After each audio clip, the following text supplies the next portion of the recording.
नहीं नहीं, हम जाते हैं घर। जिंदाबाद इंकलाब, जिंदाबाद इंकलाब, नहीं किसी से भीख मांगते, हम हमारा हक मांगते हैं, नहीं किसी से भीख मांगते, हम हमारा हक मांगते हैं, नहीं किसी से भीख मांगते। नमस्कार, मैं नेहा मोदी, आप देख रहे हैं T news Rajasthan. NEET paper leak मामले में को लेकर देश भर में प्रदर्शन हुए। इसी दौरान दिल्ली के जंतर मंतर में कुछ ऐसे वीडियो भी सामने आए जिनमें प्रदर्शन के दौरान पुलिस के साथ झड़प, विवादित नारे और कई राजनीतिक व औपचारिक बयान सुनाई दे रहे हैं। इन वीडियो को लेकर सोशल मीडिया पर भी तीखी बहस छिड़ी हुई है। इन्हीं सवालों पर बात करने के लिए आज हमारे साथ मौजूद है बार एसोसिएशन के महासचिव एडवोकेट लोकेश गुर्जर जी। उनसे जानेंगे कि कानून की नज़र में ऐसे मामलों को कैसे देखा जा सकता है और लोकतांत्रिक विरोध की क्या सीमाएं हैं। अब सबसे पहला सवाल मेरा ये है, सबसे पहले तो आपका स्वागत है सर। नमस्कार, धन्यवाद। जंतर मंतर पर प्रदर्शन के दौरान पुलिस के साथ झड़प हुई और कथित मारपीट के वीडियो भी सामने आए। यदि कोई प्रदर्शनकारी कानून अपने हाथ में लेता है तो ऐसे मामलों में कानूनी कार्रवाई क्या हो सकती है?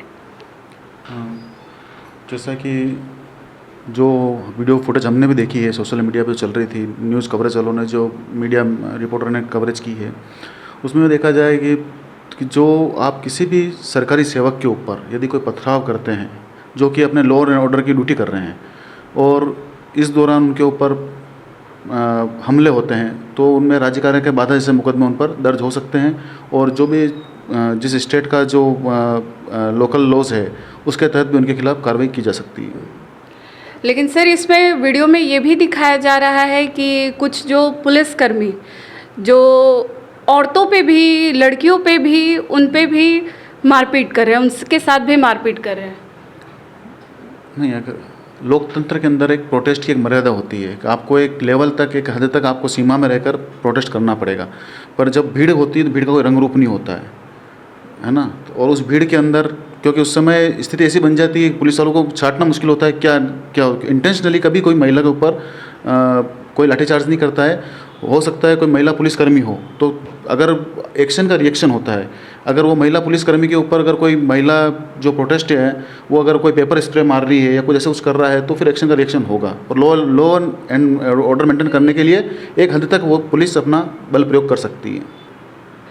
यदि किसी आंदोलन का मुद्दा नीट पेपर लीक हो लेकिन मंच से ऐसे नारे या बयान दिए जाएं जिनका इन मुद्दे से सीधा संबंध ना हो, तो इससे आंदोलन की वैधता और उद्देश्य प्रभावित होते हैं क्या?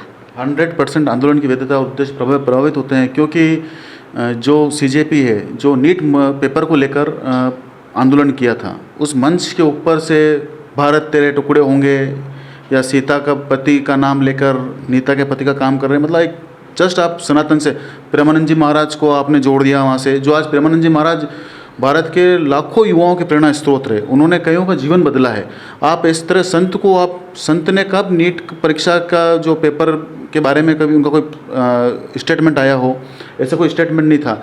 और जिस तरीके से रहेगा नाम अल्लाह का, मतलब सनातन को टारगेट करके, और आप अगर इस तरीके से करोगे तो बेसिकली अगर आप नीट के लिए विरोध कर रहे होते हैं, उन जो 21 बच्चे जो हुए तो सारे जो भारतीय हैं वो सब आपके साथ में होते हैं। आप धर्मेंद्र प्रधान का इस्तीफा मांगिए, आप कोई मना नहीं कर रहा है, जोर शोर से धर्मेंद्र प्रधान के खिलाफ नारे लगाइए, परंतु आपके उसी मंच से जब इस तरीके से आ जाते हैं कि भाई मंदिर में क्या घंटा बजाएंगे, क्यों आप सनातन के जो आपकी अगर उसमें आस्था नहीं है, हम नहीं कह रहे आप मानिए, राम को मानिए, परंतु जो राम को मानते हैं, हमारी आस्था है राम के अंदर, राम हमारे पूर्वज है, हमारे पिता है। अगर इस तरीके से अगर कोई धर्म को टारगेट करेगा, हमारे संतों को टारगेट करेगा, हमारी आस्था पद्धति को टारगेट करेगा, तो फिर उसका उचित जवाब दिया जाएगा। यदि भाषण से हिंसा भड़कने या सार्वजनिक व्यवस्था बिगाड़ने की आशंका हो तो प्रशासन और पुलिस की क्या जिम्मेदारी बनती है? प्रशासन और पुलिस की 100% जिम्मेदारी ये है कि जब भी आपसे अगर कोई ऐसा आंदोलन के लिए परमिशन मांगते हैं तो जो भी इस आंदोलन का ऑर्गेनाइज़र है उससे एफिडेविट लिया जाए कि भाई मेरे आंदोलन में इतने लोग शामिल होंगे, उन सबके आधार कार्ड होने चाहिए। क्योंकि कल जैसे उदयपुर के अंदर सीजेपी का जो मार्च प्रोटेस्ट हुआ शांतिपूर्वक हुआ, उसमें कोई भारत विरोधी नारे नहीं लगे, बिल्कुल उन्होंने जो उनकी बात थी धर्मेंद्र प्रधान इस्तीफा दो, इंकलाब जिंदाबाद लगाओ, हम समर्थन करते हैं कि मांगिए, अगर नीट में कोई घोटाला हुआ है आप इस्तीफा मांगिए, आप प्रदर्शन कीजिए।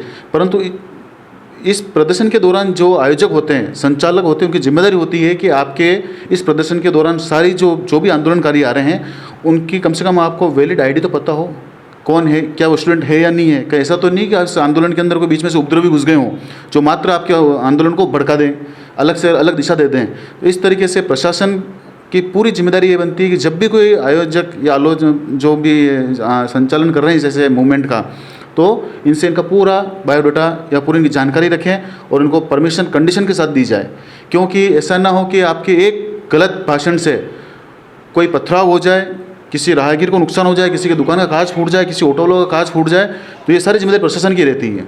क्योंकि आंदोलन करने वाले चले जाएंगे, परंतु जो ऑटो लेके जा रहा है या कोई दुकानदार जो संचालन उसका कांच फूट गया, उसको वापस उसको रिपेयर कराने के अंदर बेचारी की पूरी महीने की तनख्वाह लग जाती है।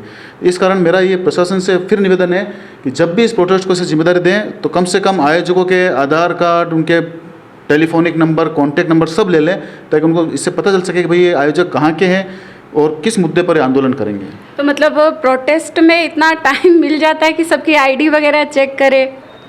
क्यों नहीं मिलेगा? जब एक मैसेज से अगर तो 300-400 लोग इकट्ठे हो रहे हैं तो क्या मैं आज एडवोकेट हूँ, आज मुझे 200 एडवोकेट इकट्ठे करने के लिए टाइम लगता है, मुझे मैसेज डालना पड़ेगा, फ़ोन करना पड़ेगा, तब जाके कभी 200।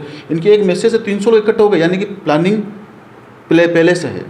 300-400 लोग आज स्टूडेंट मतलब बिना माँ बाप को बताए 17 साल से कम एज के बच्चे यहाँ पे प्रोटेस्ट करने आ रहे हैं, तो कहीं ना कहीं ये मैसेज तैयारियाँ पहले से चल रही है, इसको आइडेंटिफाई करना पड़ेगा। वरना 300-400 आज किसके पास समय है कि वो जाके खड़ा रहे। आज नीट के अगर आप कल आपने कवरेज किया होता तो हो सकता है कि नीट की फुल फॉर्म भी मालूम नहीं, वीडियो को जो दिल्ली के अंदर पूछा जिनको कि नहीं हम तो बस ऐसे ही आ गए, नीट की जो मतलब फुल फॉर्म उनको मालूम नहीं है, कौन एग्ज़ाम कराता है, कितने नंबर का पेपर होता है, और कोई जानकारी नहीं, बस केवल वो डफली लेके गैंग लेके और लेके रहेंगे आज़ादी और चल छैया, मतलब इस तरीके से प्रोटेस्ट, ये प्रोटेस्ट है आपका?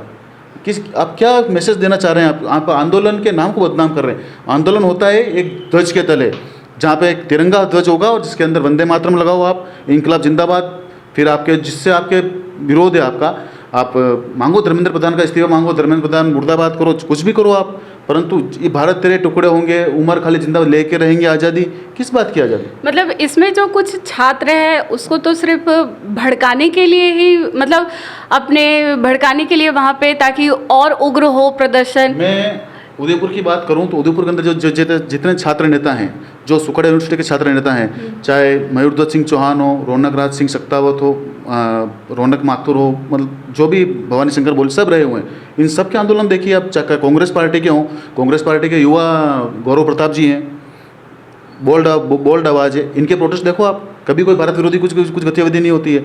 एक अलवर से आके उसने एक मैसेज इकट्ठा किया और 400-500 लोग यहाँ से इकट्ठे हो जाते हैं, ये प्रशासन को सोचने के लिए जिम्मेदार है। और मैं फिर कह रहा हूँ 1982 से हम हाईकोर्ट आंदोलन कर रहे हैं, एडवोकेट, हमारी कई पीढ़ियाँ से आंदोलन की भेंट चढ़ चुकी है, पर आज दिन तक हमारे इस आंदोलन से हमने कभी भारत तेरे टुकड़े होंगे नारे नहीं लगाए। हम संविधान में विश्वास रखते हैं, भारत माता की जय बोलते हैं, इंकलाब जिंदाबाद बोलते हैं, हमारे साथ हिंदू भी है, मुस्लिम भी है, सिख भी, ईसाई है, परंतु जब हम आंदोलन करते हैं हम वी आर एडवोकेट और वी आर इंडियन।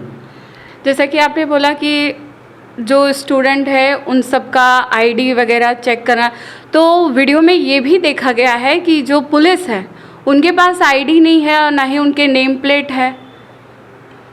पुलिस के अंदर कई विभाग होते हैं, कुछ स्पेशल्स होते हैं जिनको वर्दी नहीं पहनना पड़ता है, क्योंकि अगर वर्दी लगा लेंगे तो पता कैसे चलेगा कौन आंदोलनकारी है और कौन मतलब उपद्रवी है। नहीं, वो वर्दी में तो है, लेकिन उनके नेम प्लेट नहीं है, उनकी आईडीज़ वगैरह ऐसा कुछ नहीं दिखाया गया है। पर पुलिस का जो सुपर जो अथॉरिटी है ना, हाँ, वो अपने आप में आईडी है। अगर वहाँ पर अगर कोई 1 स्टार 2 स्टार 3 स्टार खड़ा हुआ है तो अपने आप में आईडी उन सब जवानों की है ना, और उसमें वीडियो फुटेज पता चलता है कि यार ये कहाँ के हैं। ऐसा नहीं पुलिस मास्क बांध के खड़ी है कि हम ये करेंगे, तो कम से कम जो सुपरविजन जो अथॉरिटी या प्रशासन ने जिसको अनुमति दी है, कल को अगर यहाँ पे ऐसी कोई बात होती तो लॉ एंड ऑर्डर जो मेंटेन है जिसकी जिम्मेदारी होती। तो सर मेरा ये लास्ट क्वेश्चन है कि छात्रों और युवाओं को आंदोलन करते समय किन बातों का विशेष ध्यान रखना चाहिए ताकि उनका विरोध भी दर्ज हो और कानून भी ना टूटे? मेरा छात्रों और युवाओं से आप रिक्वेस्ट, मैं कह सकता हूँ रिक्वेस्ट है कि आप जब भी आंदोलन करें अपने मुद्दे पर कायम रहें। अगर आपका नीट का विरोध है आप नीट का करें, पर ऐसा नहीं कि आप राम मंदिर पे चले गए, भारत तेरे टुकड़े होंगे इस पे चले गए, या फिर कोई मंदिर में जाकर घंटा बजाएंगे। क्योंकि प्रेमानंद महाराज के महाराज सारा भाई ये आपका इशू है ही नहीं। अगर कोई आपके बारे में या नीट के विरोध में कभी किसी ने स्टेटमेंट दिया होता कि नहीं सारे छात्र गड़बड़ करते हैं ये, तो अपन उनको उसमें ला सकते हैं।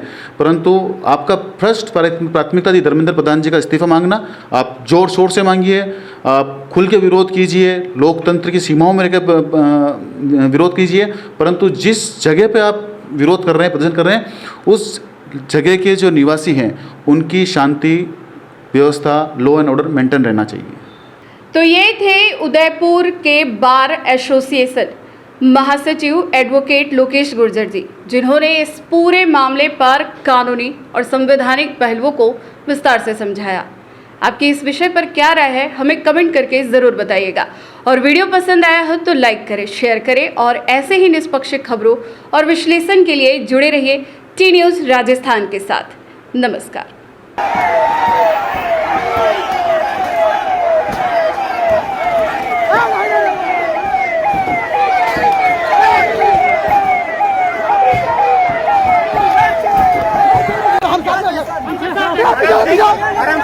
नहीं हम जाते हैं घर।